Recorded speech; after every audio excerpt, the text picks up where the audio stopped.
Good morning दोस्तों। आइए आज हम लोग बात करेंगे एसएससी सीजीएल मेंस जो 2022 में हुआ है। मेंस जो 2022 में हुआ उसमें सभी परसेंटेज के क्वेश्चन को बैक टू बैक हम लोग देखेंगे। ठीक है, आपके सामने स्क्रीन पे रहा पहला क्वेश्चन। एक नज़र आप क्वेश्चन को देखिए, क्वेश्चन क्या कह रहा है। क्वेश्चन को पढ़िए, समझिए और प्रयास कीजिए आपसे बन जाए। ठीक है, देखिए, आशा उम्मीद करते हैं कि वीडियो को पॉज करके आप प्रयास किए हैं। अब देखिए क्वेश्चन को मैं बताता हूँ। क्वेश्चन क्या कहा। क्वेश्चन कहा कि ए की आय बी की आय का 80% है। ए और बी दो आदमी हैं। देखिए भाई मेरे, एक ए है और एक बी है। ठीक है, एक ए है और एक बी है। इसका इनकम जो है, ठीक है, कहा बी का जो इनकम है उसका 80%। अगर इसका इनकम 100 यूनिट है तो इसका इनकम कितना हो जाएगा मेरे पास? 80 हो जाएगा। कहा कि ए का आय बी की आय का 80% है। और अगला बात कहा, और ए का व्यय बी के व्यय का 60% है। व्यय तो अभी दिया हुआ है ही नहीं, आगे पढ़ते हैं। यदि ए की आय बी के व्यय का 90% है, ए की आय, तो ए की आय तो दिया हुआ है ना मेरे भाई, ए की आय तो दिया गया है 80। ये 80 जो है वो बी का जो एक्सपेंडिचर है, बी का जो एक्सपेंडिचर है का 90% है, यानी 90/100। यहाँ से हम लोग बी का एक्सपेंडिचर निकाल लेंगे भाई। ई जीरो से ई जीरो कट जाएगा, 10 आके गुना होगा तो 800, 800/9 हो जाएगा। यानी बी का जो खर्च है, बी का जो एक्सपेंडिचर है मेरे भाई, वो आ जाएगा 800/9। 800 में क्या आ जाएगा? 9 आ जाएगा। तो ले लेते हैं इसका। तो बी का एक्सपेंडिचर है वो 800/9 है। अब देखिए, यहाँ तो निकल गया, एक्सपेंडिचर निकल गया। ठीक है, अब एक और बच गया सेविंग। तो सेविंग निकाल लेते हैं। देखिए, ए का इनकम 80 है, तो यहाँ पे बी का इनकम कितना है? 100। बी का एक्सपेंडिचर 800/9 यहाँ से निकाल लिए। कहा कि ए का जो इनकम है, उस ए का जो इनकम है, ए का जो इनकम है वो बी के व्यय का 90% है। बी के व्यय का क्या है भाई? 90% है। तो उसी का यूज करके हम निकाल लिए। ए का आय 80 दिया गया है और बी के एक्सपेंडिचर 90 के बराबर है, तो यहाँ से निकाल लिए। आंसर आया 800/9, तो लिख दिए। अब यहाँ पे समझना है कि 100 यूनिट कमाते हैं, उसमें से 800/9 यूनिट जो है बी खर्च कर देते हैं, तो बचाता कितना है? बचाता है 100/9। ये आया कैसे? तो इनकम में से खर्च घटा देंगे मेरे भाई। देखिए, 100 कमाता है, उसमें से 800 अब बट्टा में 9 घटा देता है। 9 से इसको गुना कर देंगे तो 900 माइनस 800। अब बट्टा में हो जाता 9। बट्टा में क्या हो जाता? 9। ये भिन्न के घटाव के, इसके बट्टा में कुछ नहीं था तो एक किए। ठीक है, तो क्या आ जाएगा? 100/9 आ जाएगा। 100/9 ये इतना सेविंग करता है। इतना क्या करता है मेरे भाई? सेविंग करता है। आगे कहा कि जो ए का व्यय है, अब इसके पीछे चलते हैं। ठीक है ना, अब आगे तो क्वेश्चन कह दिया तो ए की बचत बी की बचत से कितने प्रतिशत अधिक है। उसके ऊपर कहा था ए का जो व्यय है बी के व्यय का 60% है। ये ए का जो व्यय है, ए का जो व्यय है मेरे भाई, ठीक है, वो बी का व्यय है कितना? 800/9। इसका 60%, यानी 60/100। 60% का मतलब यही है, डबल जीरो से डबल जीरो कट जाएगा। 8 × 48/9, यानी 480/9। ए का जो एक्सपेंडिचर आ जाएगा वो कितना आ जाएगा मेरे भाई? ए का जो एक्सपेंडिचर आ जाएगा, ए का जो एक्सपेंडिचर आएगा वो आएगा 480/9। अब देखिए, अगर हम इसका सेविंग निकाल दें, ए का सेविंग निकाले तो कैसे निकलेगा? 80 यूनिट कमाता है, इसमें से 480 यूनिट खर्च करता है। बट्टा 480/9 यूनिट खर्च करता है। इसके बट्टा में कुछ नहीं, वन है। भीन के जो है क्या करेंगे? घटाव करेंगे। तो 9 × 8 = 72, 720 में से अगर हम 480 को घटा देते हैं, 480 को घटा देंगे तो बचेगा कितना मेरे भाई? जीरो। 12 में से 8 गया तो 4, और ये 240 बच जाएंगे। कितना बचेंगे मेरे भाई? 240/9। तो ये कम बचाता कितना है? 240/9 बचा लेता है। 240/9 जो है से बचाता है। ये सब रफ था, रफ को हटा दिया। अब आगे क्वेश्चन कहा कि ए की जो बचत है, ए की जो बचत है वो बी के बचत से कितने अधिक है। तो देखिए, ए का जो बचत है मेरे भाई, ए का जो बचत है, ठीक है, यहाँ पे देखेंगे तो ए का जो बचत है, ठीक है, बी के बचत से 140/9 ज्यादा है। ए का जो बचत है बी के बचत से 140/9 ज्यादा है। अब पूछा किससे? बी के बचत से कितना अधिक है। ठीक है, परसेंटेज निकालना है तो बेस में किसका वैल्यू दे देंगे? हम बी के बचत दे देंगे। बी का बचत कितना है? बी का बचत है 100/9। ठीक है मेरे भाई, गुना में 100। ई 9 से ई 9 कट जाएगा, ई 100 से ये 100 कट जाएगा। कितना है? 140%। 140% के बराबर है, जो ऑप्शन नंबर डी हो जाएगा। जो ऑप्शन नंबर क्या हो जाएगा? डी हो जाएगा। थोड़ा सा क्वेश्चन को घुमा दिया गया है, थोड़ा सा क्वेश्चन को क्या कर दिया गया, घुमा दिया गया है। ठीक है, नहीं तो क्वेश्चन आसान है। अगला क्वेश्चन देखते हैं। अगला क्वेश्चन कहा, यदि किसी संख्या के 40%, क्वेश्चन कहा यदि किसी संख्या के 40% और उसी संख्या के 30% का योग 70 है। देखिए हम कोई संख्या लेते हैं, एक संख्या ले लेते हैं ए। ठीक है, एक ए नहीं ले लेते हैं भाई, नंबर लेकर ही चलते हैं, मिटाना था ना। हम कोई नंबर ले लेते हैं जो नंबर 100 यूनिट है। नंबर कितना यूनिट है मेरे भाई, 100 यूनिट है। ठीक है, x y z a b c मानकर चलना थोड़ा सा बेवकूफ़ी हो जाते हैं कंपटीशन में, ठीक है, लेकिन जरूरी पड़ते हैं तो उसको मानकर चलेंगे। ठीक, और कोई दूसरा जो है वेरिएबल मान लेंगे एक्स को छोड़ के। कहा कि इस संख्या का 40%, इस संख्या का कितना मेरे भाई, 40%, 100 का 40% 40 होता है। फिर कहा और उसी संख्या यानी इसी संख्या के 30%, इसी संख्या के कितना मेरे भाई, 30% यानी 30, ये दोनों का जो सम है वो कितना दिया गया है, 70 दिया गया है। तो इधर भी ऐड करेंगे मेरे भाई तो 70 यूनिट, तो 70 यूनिट का वैल्यू, 70 यूनिट यानी एक यूनिट का जो वैल्यू है वो कितना हो जाएगा, एक हो जाएगा, 70 से 70। तो कहा कि संख्या क्या, संख्या कितना था, 100 यूनिट था मेरे भाई, संख्या कितना था, 100 यूनिट था। तो 100 यूनिट का वैल्यू 100 हो जाएंगे, 100 यूनिट का वैल्यू क्या हो जाएंगे, 100 हो जाएंगे, बात खत्म। अगला क्वेश्चन देखते हैं। अगला क्वेश्चन फिर है थोड़ा सा यही इनकम वाला क्वेश्चन है, इसको भी एक नज़र आप लोग देखिए।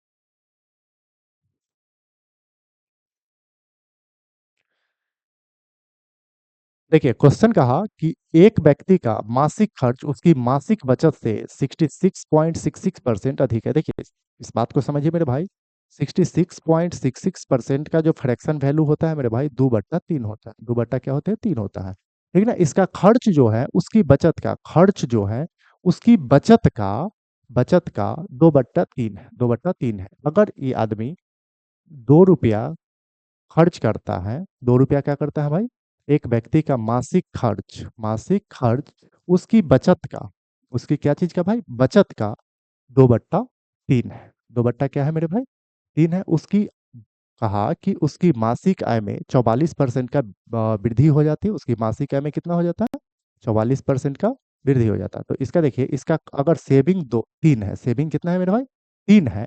तो 3 का अगर ये 2/3 बचाता है, 2/3 इतना अधिक बचा लेता है तो 2 बचाया, और 3 तो पहले से सेविंग था ही। तो 3, 3, 3 जो है मेरे भाई, 3 से ही 2 ज्यादा बचा लेता है, यानी यहाँ पे 5 होता। ठीक है, यहाँ पे क्या हो जाता, 5 हो जाता। ये 2 लिखा गया था, 5 हो जाता। कहा कि इतना अधिक बचत है जो उसका खर्च है, खर्च जो है उसकी बचत का। तो बचत अगर मान लेते हैं कि 3 है, तो ये खर्च कितना करता है मेरे भाई, 5। यानी इनका, इसका इनकम कितना रहा होगा, 8 यूनिट रहा होगा। इनकम जो है ऐसे कितना रहा होगा, 8 यूनिट रहा होगा। बात खत्म है।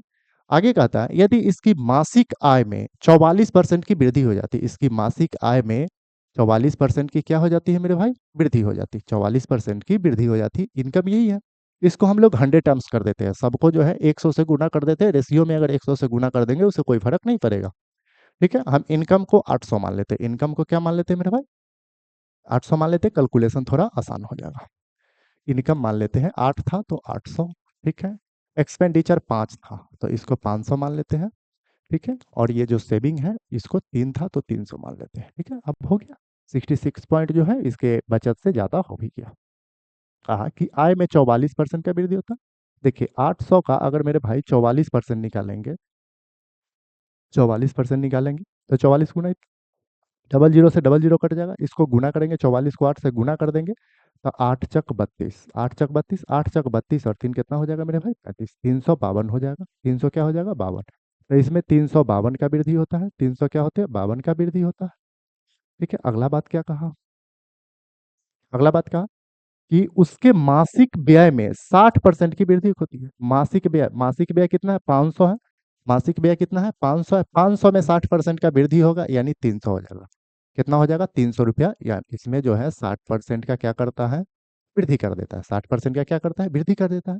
तो उसकी मासिक बचत में 1040 रुपए की वृद्धि होती है, 1040 रुपए की वृद्धि ये सारे वैल्यू जो है परसेंट में दिया गया है, और हम लोग यूनिट लेकर चले कि इनकम 800 यूनिट है। ठीक है, यहाँ से डाटा निकल गया।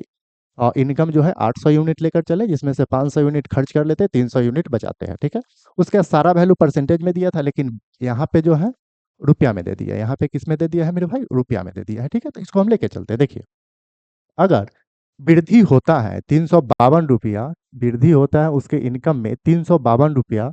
ठीक है, 352 यूनिट समझिए, 352 यूनिट अगर इनकम में वृद्धि होते हैं तो खर्च वो 300 यूनिट ही बढ़ाते हैं, खर्च जो है 300 यूनिट ही बढ़ाते हैं, यानी 52 यूनिट सेविंग करते हैं, 52 यूनिट जो है वो सेविंग कर लेता है, 52 यूनिट क्या कर लेता है मेरे भाई, सेविंग कर लेता है। और क्वेश्चन में क्या कहा है, यहाँ पे इसको रुपया में दे दिया है, इसको क्या चीज में दे दिया है, यानी हम समझ सकते हैं कि 52 यूनिट जो है ये बचा लेता है, 52 यूनिट क्या करता है, बचा लेता है। और इसी 52 यूनिट का मेरे भाई जो है वैल्यू रुपया में कितना दिया गया है,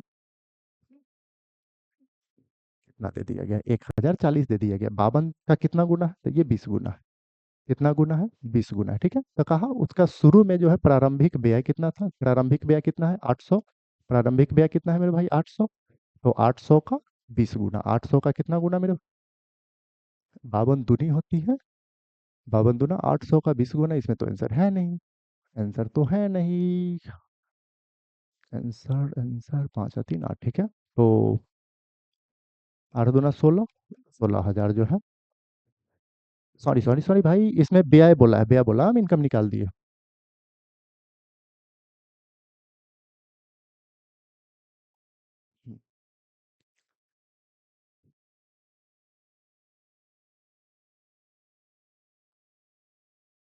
देखिए मेरे भाई, कहा कि प्रारंभिक व्यय कितना है, इसमें व्यय बोला गया, तो व्यय जो है सिर्फ 500 यूनिट है, व्यय कितना है मेरे भाई, 500 यूनिट है। ठीक है, तो 500 और गुना में जब 20 कर देते तो ये आ जाता 10,000, प्रारंभिक व्यय कितना था, इसका 10,000 था, प्रारंभिक व्यय 10,000 रुपया था। ठीक है, आगे का क्वेश्चन देख लेते हैं। यहाँ पे प्रारंभिक व्यय बोला गया था और हम जो है धोखा से इनकम को गुना कर रहे थे। ठीक है, अगला क्वेश्चन देखते हैं, ऑप्शन इसका हो जाएगा ए। अगला क्वेश्चन देखिए आपके सामने है, फिर से इनकम वाला क्वेश्चन है, ठीक ना। कहा ए अपनी आय का 35% बचाता है।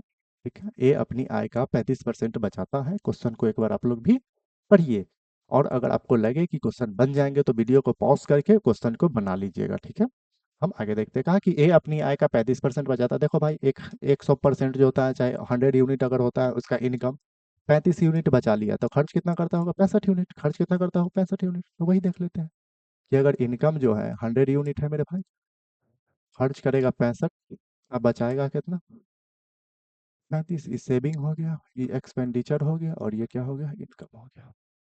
ठीक है, इतना तगड़ा चीज तो समझ में आ गया, ये 35 यूनिट बचा लेता है तो 65 खर्च कर देगा।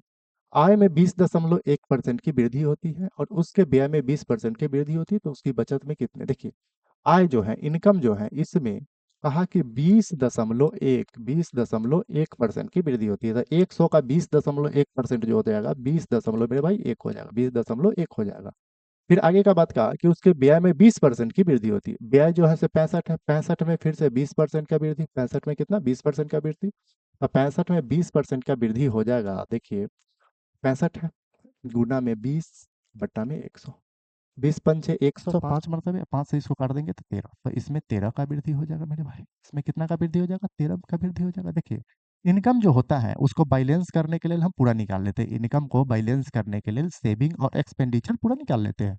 तो जो वृद्धि होंगे इनकम में, जो इनकम में इंप्रूवमेंट होंगे, गेन होंगे, उसको भी हम लोग बैलेंस करके चलेंगे कि एक्चुअली में जो वृद्धि हुआ वो सेविंग्स में कितने वृद्धि हुए और एक्सपेंडिचर में कितने वृद्धि हुए, उसको हम लोग बैलेंस करके चलते हैं।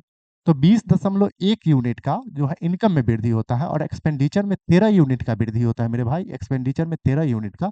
तो 7.1 यूनिट का वृद्धि जो है सेविंग में हुआ होगा, 7.1 यूनिट का वृद्धि कहाँ हुआ होगा मेरे भाई, सेविंग में हुआ होगा, अभी तो बैलेंस होगा। 13 7 20 पॉइंट 1 है तो पॉइंट 1 हो गया। ठीक है, तो आगे कहा कि उसकी बचत में कितने प्रतिशत की वृद्धि या कमी हुआ, क्या है, वृद्धि हुआ है मेरे भाई, हुआ क्या है, वृद्धि हुआ है। देखिए तो कितना हुआ, 7.1, वृद्धि परसेंट निकालेंगे तो 7 दशमलव क्या हो जाएगा, 7.1, कितना पे, आउट ऑफ 35 यूनिट था, इंटू में 100, इंटू में क्या करेंगे 100। देखिए भाई पॉइंट 1 जो है बहुत छोटा है, पॉइंट 1 जो है बहुत छोटा है और इसका वैल्यू थोड़ा बहुत ज़्यादा गैप पे दिया गया है, तो हम 7 को ही लेकर चलते हैं। 7 पंचे कट जाएगा, ठीक, 7 पंचे कट जाएगा, 5 से इसको काट देंगे तो 20, 5 से काट देंगे तो क्या हो जाएगा 20, यानी 20 से थोड़ा सा वैल्यू जो होगा बड़ा होगा, 20 से थोड़ा सा वैल्यू बड़ा होगा, या यूं समझो 20 के आसपास होगा, समझ लीजिए कि 20 के आसपास होगा, यानी लगभग जो है इसका आंसर डी हो जाएगा। इसका आंसर क्या हो जाएगा, डी हो जाएगा। ठीक है, 19 ये लेस है, ये बहुत ज़्यादा ही गेन है, और ये लेस है तो लेस वाला तो होगा नहीं क्योंकि बड़ा है, लेस वाला तो होगा नहीं। ये दोनों ऑप्शन तो इलिमिनेट हो ही गए थे। यहाँ पे जब देखे कि इसमें इंप्रूवमेंट हो रहा है तो ये दोनों ऑप्शन इलिमिनेट हो गए थे। ठीक है, और ये बहुत ज़्यादा हो जाएगा। ठीक है, और आपको किसके नज़दीक चाहिए, 20 के, तो 20 के नज़दीक यही है, इसीलिए ऑप्शन डी हो जाएगा इसका करेक्ट। अगला क्वेश्चन देखिए, जब किसी वस्तु के मूल्य में 20% की कमी की गई तो उसकी बिक्री में x% की वृद्धि हुई। यदि राजस्व प्राप्ति में 25% की वृद्धि होती है तो x का वैल्यू निकालिए। देखिए एक चीज को समझिए मेरे भाई, ये जो राजस्व होते हैं, राज्य क्यों लिखा रहा भाई,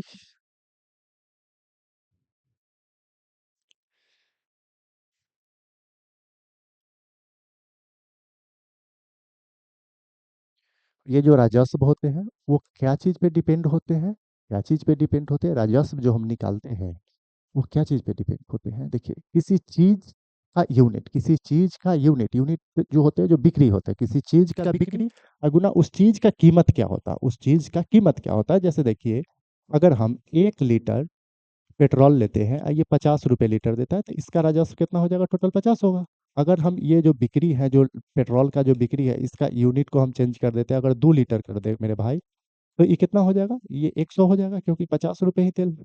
ठीक है, अगर ये 3 हो जाएगा और गुना 50 है तो राजस्व कितना हो जाएगा, 150 हो जाएगा। राजस्व क्या हो जाएगा, 150 हो जाएगा, यानी गुना में होते हैं, क्या होते हैं, बिक्री और इसका मूल्य जो होते हैं गुना में होंगे। ठीक है, तो देखिए बिक्री देख लेते हैं, बिक्री और गुना मूल्य, बिक्री और गुना मूल्य, ये बिक्री से संबंध है, जो वस्तु है उसके बिक्री। ठीक है, तो बिक्री में x% की वृद्धि होती है, बिक्री को रहने देते हैं, बिक्री को क्या करते हैं, यही रहने देते हैं। मूल्य इधर जो है से गुना में है, इधर आएगा तो क्या चीज में हो जाएगा मेरे भाई, भाग में हो जाएगा, इधर आएगा तो क्या हो जाएगा, मूल्य को हम इधर ले आएंगे तो इधर इसके बट्टा में, राजस्व के बट्टा में हो जाएगा। तो इसको हम उलट के लिख सकते हैं कि नहीं लिख सकते मेरे भाई।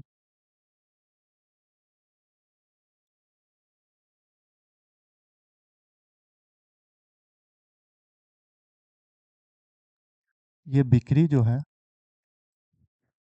बराबर हो जाएगा राजस्व बट्टा मूल्य, राजस्व बट्टा मूल्य, ये डिवाइड में आ गया। आप देखिए कहा क्या कि मूल्य में, वस्तु के मूल्य में 20% की कमी की जाती है, वस्तु के मूल्य में क्या करती है, 20% की अगर कमी की जाती है तो राजस्व प्राप्ति में 25% की वृद्धि होती है।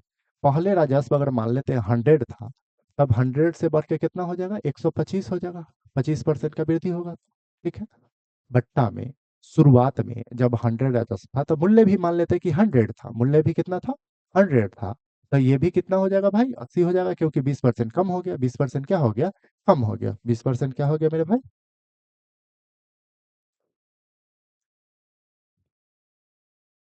20% क्या हो गया, कम हो गया। ठीक है, ये दोनों का रेशियो होते हैं। अब इसको भाग लगाएंगे, ऊपर वाले भाग पार्ट को नीचे वाले से भाग लगा दें तो इससे ही कट जाएगा, एक हो जाएगा, ये इसको नहीं काटेंगे। 1:125 बट्टा में क्या हो जाएगा, 80 हो जाएगा। दोनों रेशियो को हम 80 से गुना कर देते हैं तो ये हो जाएगा 80 और ये हो जाएगा 125, ये हो जाएगा कितना, 125। अब देखिए कहता है कि बिक्री में कितना वृद्धि हुआ था, तो पहले जो शुरुआत में बिक्री है वो 80 था, शुरुआत में बिक्री कितना था, 80 था, और बाद में जब मूल्य में कमी हुआ, ठीक है, तो राजस्व प्राप्ति में वृद्धि हुआ क्योंकि बिक्री में वृद्धि हो गया। कोई भी चीज का दाम घटता है तो बिक्री ज्यादा हो जाता है, कोई भी चीज का दाम मेरे भाई घटेगा तो बिक्री ज्यादा हो जाएंगे।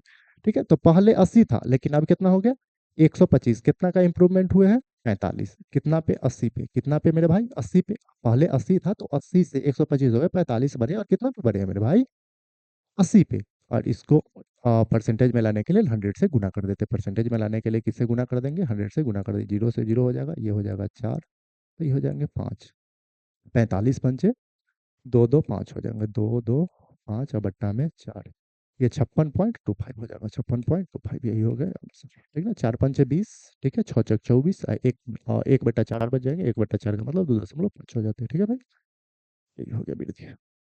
अगला क्वेश्चन, अगला क्वेश्चन कहा, यदि किसी व्यक्ति की आय एक व्यक्ति, सॉरी, कहा कि एक व्यक्ति अपनी आय का 33.33% बचत करता है। देखिए 33.33% का मतलब होता है, 33.33% का मेरे भाई मतलब होता है 1/3, 1/3। अगर उसका आय इतना है तो 1 रुपया बचा लेता है। ठीक है, अगर किसी व्यक्ति का आय 3 यूनिट है तो वो कितना बचाता है भाई, 2 यूनिट खर्च कर लेता है और 1 यूनिट बचा लेता है, एक एक यूनिट जो है क्या करता है, बचा देता है। ठीक है, ये इनकम हो गया, ये एक्सपेंडिचर हो गया, और ये जो है सेविंग हो गया, ये जो है सेविंग हो गई, ये बचाने के लिए है। ठीक है, हम 100 से सबको इंटू कर देते हैं, 100 से क्या करते हैं, इंटू कर देते हैं कि अगर ये 300 यूनिट कमाते हैं तो 200 यूनिट क्या करते हैं, खर्च कर लेते हैं, और 100 यूनिट बचाते हैं। क्वेश्चन आसान हो जाएगा। ठीक है, कैलकुलेशन आसान हो जाएगा। बचत में 22% की वृद्धि होती है, बचत में 22%, देखिए बचत यही है ना, इसमें 22% का वृद्धि, तो 100 का 22% 22 हो जाएगा। ठीक है, व्यय में 10% की वृद्धि होती है, और व्यय में 10% की, व्यय में 10% की, व्यय में कितना होता है मेरे भाई, 10% की वृद्धि होती है। व्यय में जो है से 10% की वृद्धि, तो 300 का 10% 30 हो जाएंगे, 300 का 10% क्या हो जाएंगे, 30 हो जाएंगे। आपको हम बताएं कि जो इनकम होता है